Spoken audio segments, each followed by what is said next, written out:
डोडा district में 3 दिन पहले आई बारिश, जो आप जानते हैं पूरे डोडा डिस्ट्रिक्ट के ड्रेनेज जो है वो फेल हो चुके हैं।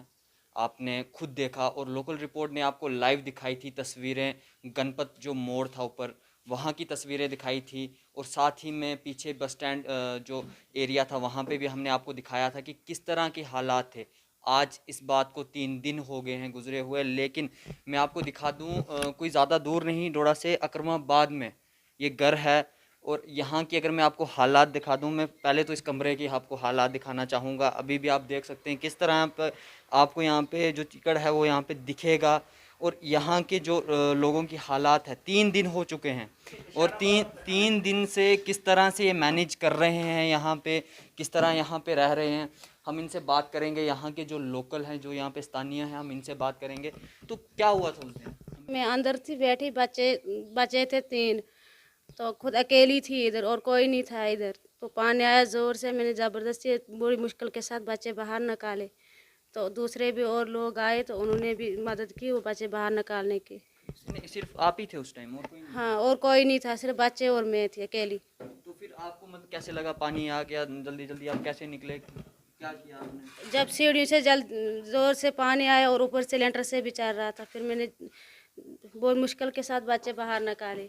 और ऊपर लेंटर पे पहुंची तो फिर दूसरे इधर के हमसाए लोग आए, वो उन्होंने निकाले वो बच्चे बाहर से बड़ी मुश्किल के साथ। तो फिर साइड पे गए हम तो इधर पता नहीं, उसके बाद फिर आया ऊपर से वो मलबा शलबा सब अंदर भर गया। तो और किताबें वाबें सब कुछ, मैं कपड़े सी रही थी उस टाइम। अब तो 3 दिन हो गए हैं। हाँ, 3 दिन हो गए तो कोई नहीं इधर, सिर्फ सड़क में ही आते हैं तो उधर से देख के तो बस वापस चला जाते हैं। कौन कौन आया यहाँ तहसीलदार आया था और पता नहीं कौन कौन आए थे, मुझे मत है सही कोई कौन कौन आए थे। आए थे सब तो वीडियो बना के ऊपर लेंटर से ही तो चला जाते, नीचे कोई पे? नहीं आया। उनकी तरफ से कोई आर्थिक मदद या कोई भी मदद कुछ उनकी कुछ तरफ बिल्कुल कुछ नहीं, नजर मारने नहीं आए तो मदद की तो दो रहने। से? आप देख सकते हैं, इन्होंने बताया कि ये उस टाइम यहाँ पे अकेले थे और साथ में बच्चे जो थे, 3 बच्चे इनके साथ यहाँ पे थे।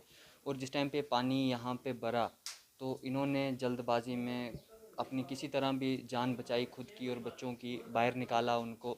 यहाँ के जिनका घर है, हम इनसे भी बात करेंगे। अभी भी आप देख सकते हैं कि ये इस काम में लगे हुए हैं। यहाँ से जो मलबा है ये बाहर फेंकने में, जो चिकड़ है वो बाहर फेंकने में लगे हुए हैं। मगर हम इनसे बात करेंगे कि क्या कोई यहाँ पे आया, क्या मदद इनको एडमिनिस्ट्रेशन की तरफ से मिली, किसी की तरफ से कोई मदद मिली, तो हम इनसे बात करेंगे। तो क्या हालात में जिस समय ये हुआ, क्या हुआ, मैं पूरी डिटेल में बताएं। निहायत सख्त बारिश आई 20 मिनट की। मैं खुद सफ़र में था, घरवाली अकेली थी, 3 बच्चे अपने और एक छोटी बच्ची भी थी। तो ये निशानात लगे हुए, 4-4 फुट का पानी आया सीढ़ियों से। ये सड़क की दीवार नीचे है, सड़क ऊंची है, हालांकि दीवार ऊंची होती है तो इस तरह बचत हो जाती है, लेकिन नाले ने रास्ता बदला और सारा मकान में आ गया। लेंटर पे अभी 3-3, 4-4 फुट मलबा भरा हुआ है। यहाँ भी 4-4 फुट तक पानी आया और मलबा 1.5-2 फुट अभी तक पड़ा हुआ है। अंदर फ्रिज, सिलाई मशीन, राइस कुकर, बिस्तरा, बिछौना, जो कुछ भी था सारा पानी में तहस नहस हो गया। उसकी आप सामने सब कुछ मौजूद है। हमारी हुकूमत से ये दरख्वास्त है कि अगर ये नाला बना देते और यहाँ सड़क से दीवार थोड़ी ऊंची कर देते, मकान बच जाता। अब तो तकरीबन 50-60 हज़ार का नुकसान हो गया, छोटा मोटा ही से। अब जो मशीनें, जितना कुछ सामान था सारा ही चला गया। अब नए सिरे से हमने ज़िंदगी गुजारनी है। तो किसी की तरफ से मदद, एडमिनिस्ट्रेशन की तरफ से मदद, किसी की नहीं, तरफ हुकूमत के किसी भी अहदेदार की तरफ से किसी तरह कोई ताउन नहीं मिला। अलबत्ता यहाँ के जो मकामी हजरात हैं, बच्चे बचाने में उस वक्त बिजली काटी, पूरे मकान को करंट था बच्चे निकालने में। फिर बाद में अभी आप देख रहे हैं ये नईम भाई हैं, ये सलामतुल्ला भाई, इन हजरात ने थोड़ा ताउन किया, अभी मलबा निकाल रहे हैं। तो वरना वो किसी ने कोई देखा था कि नहीं, इधर जो भी अफसरान आए सड़क से बस देखा, अंदर कोई देखता ही नहीं है। मेरा बचपन से एक एक किताब जमा की थी, सारा कुतुब खाना ही तबाह हो गया। ऊपर की एक अलमारी बची, बाकी नीचे 2 अलमारियाँ सारी तबाह हो गई। तो अब तो 3 दिन हो गए हैं, तो किस तरह से आप गुजर बसर चला रहे हैं, क्योंकि सो कहाँ रहे हैं, किस तरह से आप मैनेज कर रहे हैं? हम अपने रिश्तेदार मामू महिदीन साहब के यहाँ रह रहे हैं, वही हमारे लिए खाना भी बनाते हैं, वहीं हम रात गुजारते हैं। तो फिर दिन को हम आते हैं, काम करते हैं। मेरे 2 भाई भी आए हुए घर से पैदल, गाड़ियाँ नहीं चल रही हैं, तो ये भी 2 दिन से, कल और आज 2 दिन हो गए काम में लगे हुए हैं। क्या आपको क्या लगता है, इसमें म्यूनसिपैलिटी की तरफ से कोई गलती है? जिस तरह के ड्रेनेज यहाँ पे फॉल्ट है, तो उसमें किस चीज़ की आप गलती मानते हैं, किसकी गलती मानते हैं? गलती तो मुझे 3 तरह की लगती है। एक तो ये नाला बनाने वालों की गलती है कि इन्हें नाला पूरा नहीं बनाया है, बिल्कुल 1 फुट चढ़ाया है, बकिया पता है इतना ख़तरनाक नाला है तो काफ़ी ऊँचा होना चाहिए। दूसरी तरफ से सड़क वालों को भी चाहिए था कि कम से कम इतना इंसाफ करते, दीवार थोड़ी ऊंची चढ़ाते तो मकान बच जाता।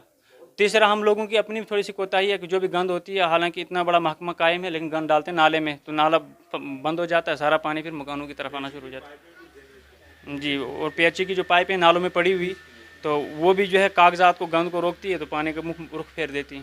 तो हमारे द्वारा एडमिनिस्ट्रेशन से क्या अपील करना चाहेंगे अभी आप? हमारी सबसे बड़ी दरख्वास्त तो यही है कि ये जहाँ भी ये नाले शाले हैं तो ये ठीक ठाक बनाएं ताकि लोगों को परेशानी ना हो। और ये सड़क वाले भी अगर जहाँ मकान के नज़दीक सड़क है उसको थोड़ा लिहाज करें, इस अंदाज से सड़क के सामने की दीवार बनाएं ताकि किसी मकान वाले को नुकसान ना हो। जो हमारा जैसा हमारा हाल हुआ किसी और का नहीं होना चाहिए। तो आप देख सकते हैं जो यहाँ के स्थानीय जिनका ये घर था, हमने इनसे बात की और ये सिर्फ यहाँ की बात नहीं है। 3 दिन पहले आई बारिश ने जो आफत जो थी, ये बारिश इसने पूरे डोडा में कहर मचाया। इवन कि आप देख सकते हैं रोड तक में जो ब्लॉकेज आई, रोड्स तक टूटने हमें यहाँ पे देखने को मिले। लैंड स्लाइडिंग हमें पुलडोड़ा रोड पे देखने को मिली। काफ़ी नुकसान हुआ है लोगों को।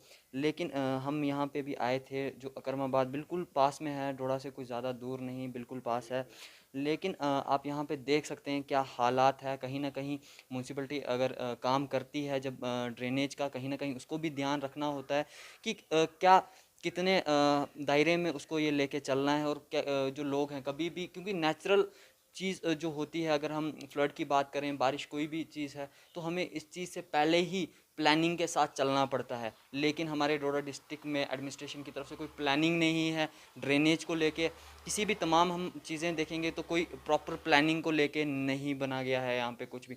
आप देख सकते हैं उसका यही नतीजा है कि ऐसे जैसे घरों में जो ड्रेनेज की वजह से कितनी मुश्किल आ रही है, किस तरह से गुज़र बसर अपना चला रहे हैं इस समय। और आप देख सकते हैं 3 दिन हो चुके, 3 दिन तक भी अभी यहाँ से मलबा पूरा कंप्लीट ख़त्म नहीं हुआ है। अभी भी चीकड़ यहाँ पे जो है वो यहाँ पे आपको अभी भी देखने को मिलेगी। ये जो कमरा है मैं अभी भी देख रहा हूँ, यहाँ पे अभी भी कम से कम 3-3 फुट या 2.5 फुट जो मलबा यहाँ पे अंदर पड़ा हुआ है पूरा। और किस तरह ये मैनेज कर रहे हैं। मैं एडमिनिस्ट्रेशन से भी यही अपील करना चाहूँगा कि आप गौर फरमाएं, आप देखें और साथ में अब कम से कम इससे कुछ सीखें। और एक सीख लेके एक प्रॉपर प्लानिंग के साथ जितने भी ड्रेनेज का यहाँ पे फंक्शन है वो एक प्लानिंग के साथ होना चाहिए। अनकम्प्लीटेड अगर कहीं पे भी है, लोकल रिपोर्ट ने पहले भी ड्रेनेज के ऊपर स्टोरी की है और ड्रेनेज के ऊपर पहले भी कहा है। और सुरेंद्र प्रयाग जी हमेशा इसी बात को कहते हैं कि हर बार की तरह जब भी हादसा होता है तो उसके बाद अवेयर सभी हो जाते हैं, हादसे से पहले अवेयर कोई नहीं होता। तो हमें अवेयर होना पड़ेगा। अगर हमें अपना मोहल्ला एरिया में डिस्ट्रिक्ट, हमें अपना देश बचाना है तो हमें सबको अवेयर होना पड़ेगा। तो इसी के साथ मुझे दीजिए इजाज़त, फिर मिलूँगा किसी नई खबर के साथ। और एडमिनिस्ट्रेशन से फिर से अपील करूँगा कि इस पे गौर फरमाया जाए और इन लोगों की भी कुछ मदद की जाए। तो मुझे दीजिए इजाज़त, फिर मिलूँगा मैं नई रिपोर्ट के साथ। मैं पारुल दुबे।